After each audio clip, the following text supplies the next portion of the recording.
Tsvangirai wife barred from visiting him in hospital, doctors now allowing only his mother to see him.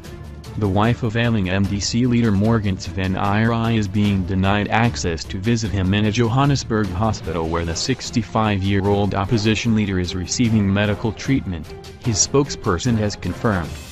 The Daily News can exclusively reveal that Tsvangirai's family members are refusing to allow Tsvangirai's wife, Elizabeth, to see him at the top-notch 190-bed Donald Gordon Medical Center, WDGMC.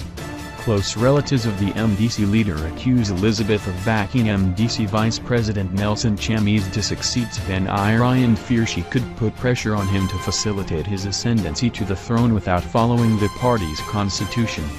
Tsvangirai's wife enjoys cordial relations with the youthful acting MDC president. Tsvangirai wed Elizabeth, née Mukaka, in September 2012. The former prime minister's wedding was dogged by court cases which denied him permission to marry the imposing widow, Mukaka, now 41, in either a civil or a traditional customary ceremony. A customary ceremony went ahead regardless in front of hundreds of his supporters in the capital and was blessed by a Catholic priest. Tsvangirai's first wife, Susan, died in a car crash in 2009 shortly after Zimbabwe's inclusive government was sworn into power.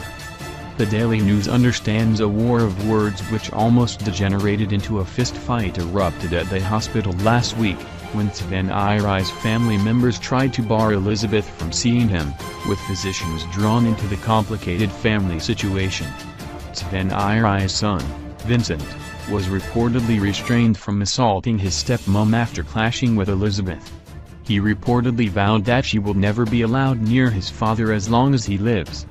After considering what they thought was the best for the patient against what the family wants, physicians at WDGMC resolved that only Tsvangirai's mum be granted access to him.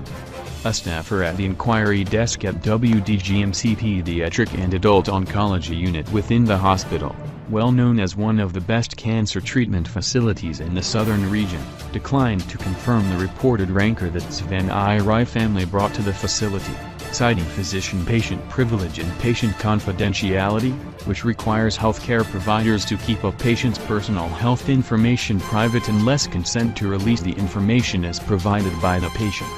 Besides Tsvangirai's mum, his entire family is in South Africa, including his daughter Vimbai, who is married into the Java family, Manes, Collins, Vincent, and family spokesperson Hebson Mukavais, who is Zimbabwe's former ambassador to Germany. Tsvangirai's eldest son, Edwin, is said to be opposing family attempts to stop his stepmom from seeing his ailing dad. Yesterday, Elizabeth told the Daily News, "I will only talk when all this is over, when my husband is out of hospital. Right now, I am concentrating on my husband's sickness. Whatever is happening, I have no comment. When my husband is fully recovered, I will make a statement." A senior MDC official who declined to be named alleged that Tsvangirai's family was being manipulated by a top MDC financier, name withheld, with ulterior motives for choreographing succession in the MDC. His wife was told to go away and could not see her husband. "It is spousal abuse," he said. He accused the family of abusing and ailing Tsvangirai for their own interests, along with a cabal of MDC leaders pushing their proxies to succeed the MDC leader. "It has gone beyond theater of the absurd into something ghoulish going on macabre," the official said. Reached for comment yesterday, the spokesperson for Tsvangirai's family, Mukavais, demanded to know who had given the Daily News the information, before denying knowledge of the ruckus. "Pakakatorai mubunzaikuti yarikurambidzwa. Your source must tell you why she is being barred," Mukavais told the Daily News before hanging up his mobile phone. Efforts to reach him later were futile. Senior MDC officials said it was important that Zimbabweans pray for Tsvangirai to recover, saying the family could disintegrate in his absence over his estate. Following his visit to Tsvangirai's mansion in Highlands in Harare last month, President Emmerson Mnangagwa assured the MDC leader that he will work towards releasing his pension and other benefits, while also enabling him to retain his imposing mansion acquired for him when he was Prime Minister in the inclusive government of 2009 and 2013. Finance Minister Patrick Chinamasa has since made the requisite legislative changes to enable Treasury to release the money. MDC insiders said the pension and other feather beddings dangled by government last month have added fuel to the discord in the 19-year-old political outfit, with his deteriorating health worsening the succession fights in his party. The Daily News can report that Tsvangirai has demanded that his wife be given access.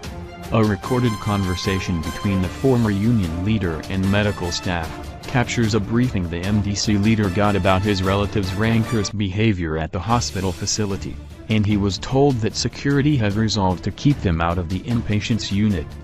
The staffer affirmed the primacy of the physician's responsibility toward the patient, and told the MDC leader, who was conversing in a weak voice, that the best interest of the patient comes first. Tsvangirai then told the hospital staffer that there were unsavory motives and says, "I want to see my wife, I want to see Elizabeth."